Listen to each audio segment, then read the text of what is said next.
Well, it's been a while since I've done a video on the bike. Quite some time has passed.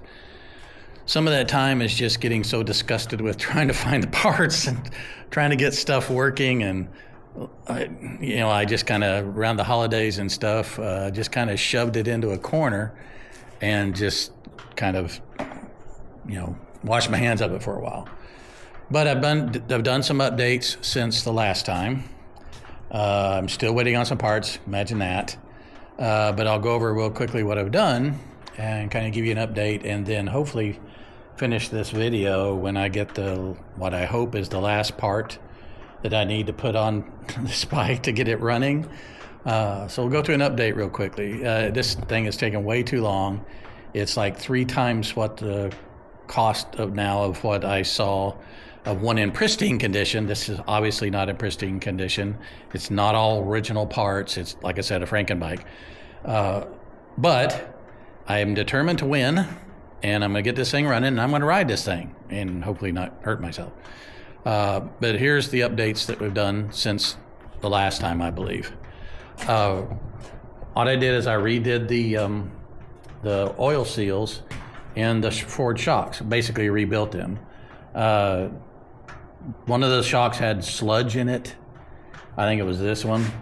And the other one had a little bit of fluid, but that was about it. Both pretty dirty inside. These covers right here were torn up. I replaced those as well. A little free tip here. When you're working on these shocks and you take out these little drain holes, drain screws right here, make sure you know which way those are pointing before you compress the shocks. I was wearing the sludge from my belly all the way up to my left ear on the side of my face. Just a little tip, make sure you know which way those are pointing. But I got those cleaned out and put new oil seals in them, re-put them back on. I got new tires and tubes for the bike as well. The back especially was not holding any air. The front wasn't too bad, but I decided to go new bikes and tubes. I also learned something doing this. On the back, I thought some idiot had put in extra valve stems. Didn't know why. There's one here, one there, that's the actual valve stem, one here, and there was another one. Where is it? It must be behind the swing arm. Yeah, behind the swing arm down there. Those are actually bead grips. They actually screw in and compress down on the inside of the bead on the inside of the tire to help from spinning off the tire while you're out running. I guess the bikes have enough torque that they will do that. I had never heard of that before. I haven't had a dirt bike before. I mean, I've had an Enduro a long time ago, but not a dirt bike. So I didn't know about that. And that was a heck of a time getting those tires off. I had to go over and use my tire machine over there to get them off. And sure enough, those bead grips, or bead, whatever you call them, hold on like crazy. I had a heck of a time getting that tire off. Once I figured out what they were, then I was able to get the tire back on and get them reinstalled. So what looked like 3 valve stems is actually 2 bead brakes or bead grips, whatever they're called. They hold on to the bead on the inside of the tire so that it doesn't slip. So I got 2 new tubes and new tires on. Also, the bike had stopped running and I couldn't figure out why, and I was a little worried because my cam chain inside the cylinder, the original one, was really loose. I had ordered another one but hadn't installed it yet. So I thought I might as well break this down and install that chain and see if there's anything wrong inside here. I took the chain off, I broke it down. I was a little worried that I might have gone out of time. So I took the covers, the head off. All the valves were good, none of them had touched. The top of the piston hasn't been banged or anything like that. I took the cylinder off and then realized one of the oil rings that this piston has 2 piston rings and 3 oil rings on the bottom. Let's see if I can find in my disgusted throwaway bucket over here. If I can find those oil rings real quickly, maybe not. They're probably at the bottom somewhere. Anyway, there's little oil rings that fit at the bottom of the piston, 2 little thin ones and one that looks like a corrugated, reminds me of cardboard that fits in between them. Well, one of those had come out and had bent and was rubbing up and down inside the cylinder in here. Caused a little bit of a scratch.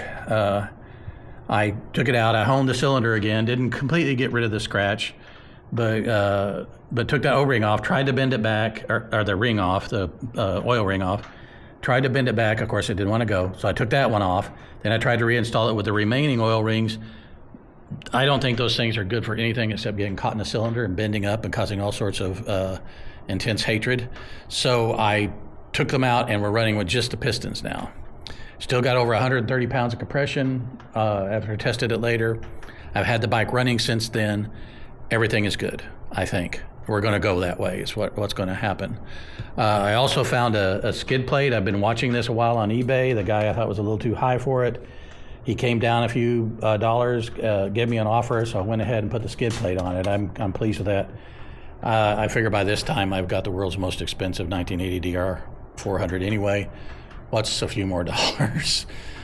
This thing I probably got 2.5 times the money in it than I've seen in a pristine one out there on eBay or somewhere.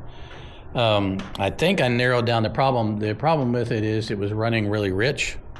It would start out running really well. Well, first of all, it wouldn't start at all. Couldn't figure that out. And then finally it would start. Then it would start running, and then after a while run really rich and die and couldn't get it started again until it sat for a while. And then the gas would just be flowing out of the carburetor, big time. So what I did is I finally took the carburetor off for what seems like the umpteenth time. And I was looking inside the carb, and I found out that the needle valve assembly, something is wrong with the needle valve assembly. So when you have the needle valve in there, the floats go up and block the fuel from coming back in, and then when the gas goes down, it of course floats back down and lets more fuel in. Well, the bike wasn't starting at all. It would go a long time without starting. I then took it all apart and went over and put a test bottle on it with some gas and held it up with the bowl off and was working the floats. And I saw that when just the pressure of the gas coming in alone, the needle wasn't coming down. It was jammed, which would indicate why it never started. Once it finally would come down, I think it was having problems pushing. When the fuel would raise the floats, it wasn't pushing the needle back up. So it was just free flow gas. So that's why it was flooding out and eventually just coming over the overflow and out of the carb and all over the engine. So I've ordered a new needle valve assembly for this carburetor. It says the original carburetor is a Mikuni VM33SS. Try to find that thing on the internet. I don't know if it's some sort of unicorn carburetor. I don't know what's going on with it, but you can't hardly find anything for it. I've been looking everywhere. I've been doing all sorts of research. I finally find a guy that has a needle valve assembly, which is the little assembly that goes in there plus the needle, so I can get a new one in that will work properly in Australia. Only problem is their website only allows sales to Australia. So I sent him an email, can you send me this? And do you really have this one in stock? Because I also tried to order it from Japan, who said they had it in stock. After 3 weeks, they finally admitted they didn't have it in stock. Got my refund, but that was 3 more weeks down the drain. So I went to Australia. He kept saying, yeah, just send me your address. I'll post it to you. Well, I kept saying, how do I pay for it? Because your website only accepts Australian addresses. Still, I don't know how many times I've asked him how I'm going to pay for it. Whenever he responds, it's just like, yeah, we'll send it. I said, okay, send it to me. Haven't heard another word. So I would imagine at some point he's going to realize he's going to need payment. I don't know. Yesterday, out of the blue, after doing internet search after internet search after internet search, looking for parts, all of a sudden out of the blue, come across a guy, I think it was on eBay, that has this part that they remanufactured in Germany to fit these old carburetors and specifically listed the DR400 carb, along with the SB370, all that, which use the same carb. I ordered it for a third of the price. So that's coming in from Germany. So hopefully here in a couple weeks, we're going to get that needle valve assembly back into this carburetor.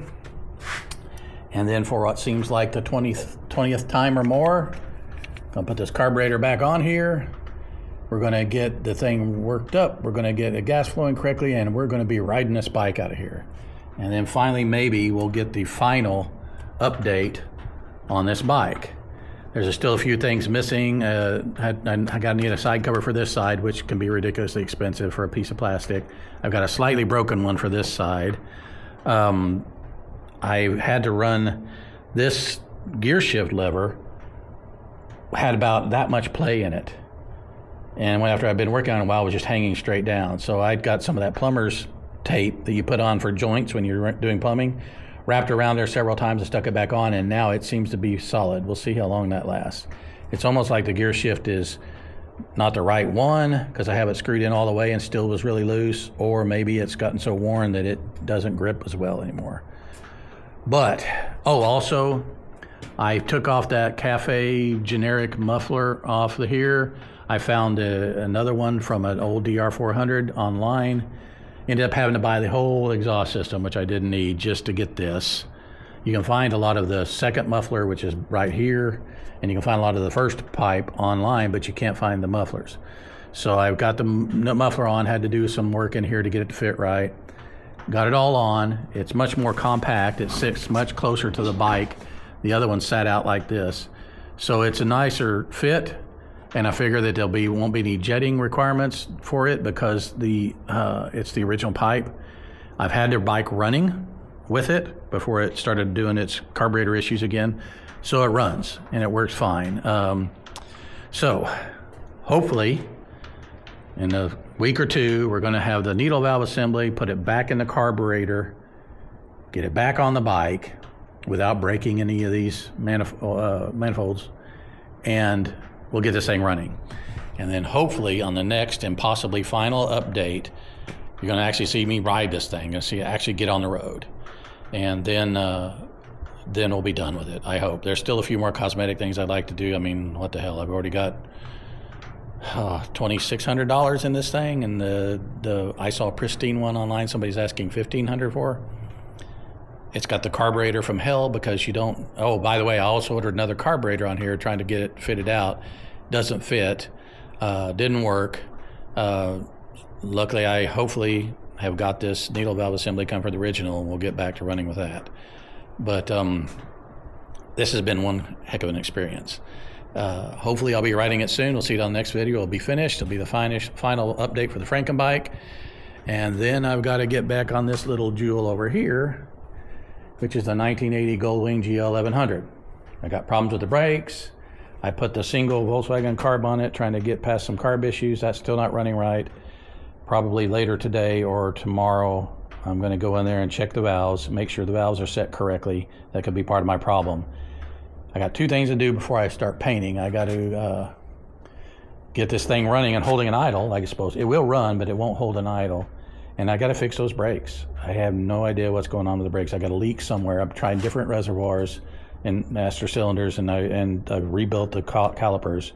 I've got new lines on it. Still leaking. Don't know what that problem is. And then if I can get that working, then I'm going to go into this whole new world of painting. Here's the parts of the Goldwing. There's several parts missing, but I'm going to try to repaint. I like the original paint scheme that was on it. It just, of course, needs to be refreshed. I've never painted like that before. Kind of excited about it. So we're going to start delving into that and try to get this bike back to where you can ride down the road and it doesn't look like a garbage bike. So that's a whole another experience I got to get back into. Hopefully this thing will run, and then we'll get the Goldwing up and running. And that one, my wife can flatfoot, Melissa can flatfoot it, so that'll be kind of fun to ride too.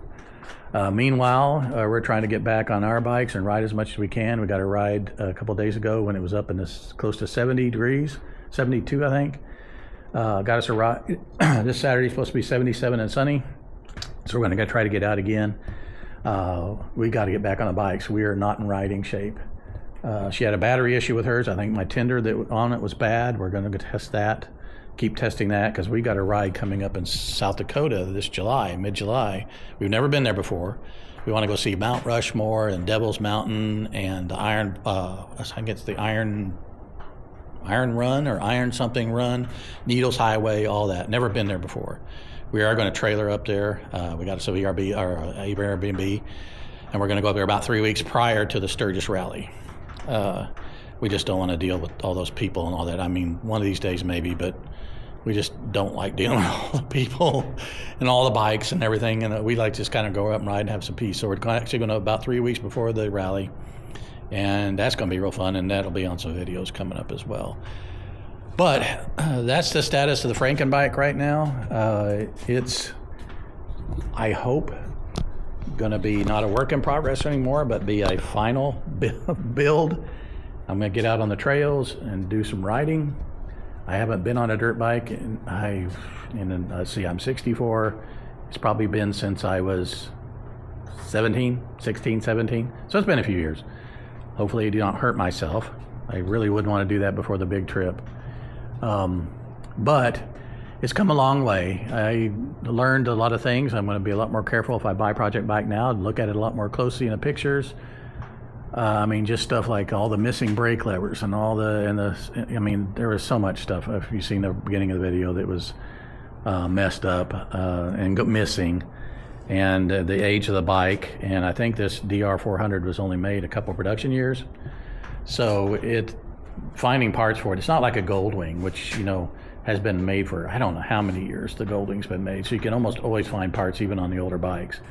But finding parts for this thing has been quite the exercise and frustrating part of my life. But I'm hoping at the end of it, everything's going to run. We're going to have a dirt bike, hopefully something I'm proud of. You know, I'm not a master mechanic or anything. I can turn a wrench, and I can figure a lot more stuff out than I used to.